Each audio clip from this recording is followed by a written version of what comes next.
Hai, selamat mendengarkan Bincang Rasa. Mari kita bercerita.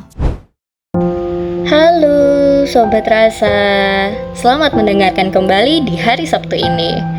Gimana weekday-nya? Apakah sangat melelahkan? Capek pasti ya. Tetap jaga kesehatan ya sobat, karena kesehatan itu sangat penting untuk diri kita sendiri. Oke, dalam episode ini kita akan membahas tentang ruang gagal.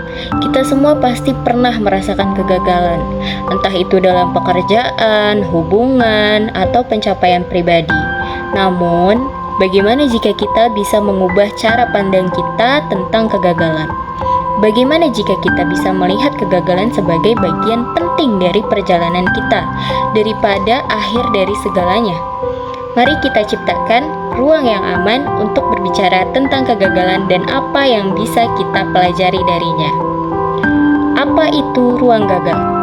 Definisi ruang gagal, sebuah konsep di mana kita memberikan tempat bagi kegagalan dalam hidup kita. Bukan untuk menakuti, tetapi untuk dipahami dan dihargai. Mengapa perlu membuat ruang untuk kegagalan? Menyadari bahwa kegagalan adalah bagian dari proses menuju keberhasilan. Kegagalan mengajarkan kita banyak hal yang tidak bisa kita pelajari dari keberhasilan saja.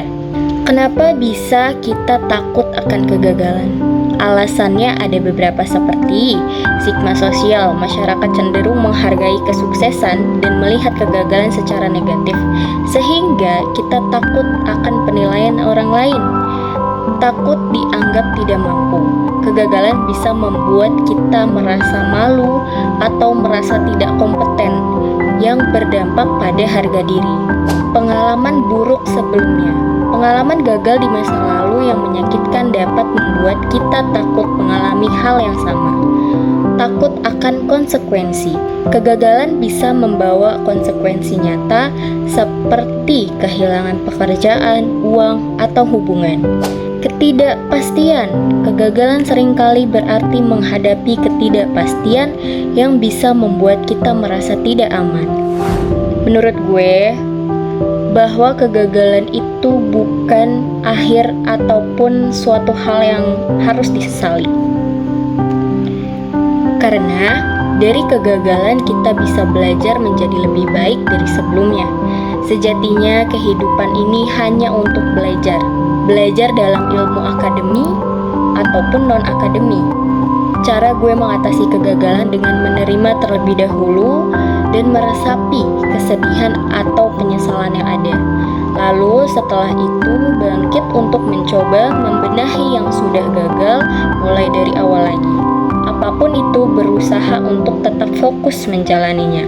Gak gampang memang, tapi kalau ada kemauan dan tekad, itu pasti bisa. Lagian juga suatu kegagalan bisa jadi peluang untuk kita mengambil kesempatan yang lain. Gak usah malu ataupun merasa tertinggal sangat jauh dari kegagalan tersebut. Tetap tenang dan menjalani semua dengan kemauan dan tekad yang kuat. Paling penting adalah percaya sama diri sendiri.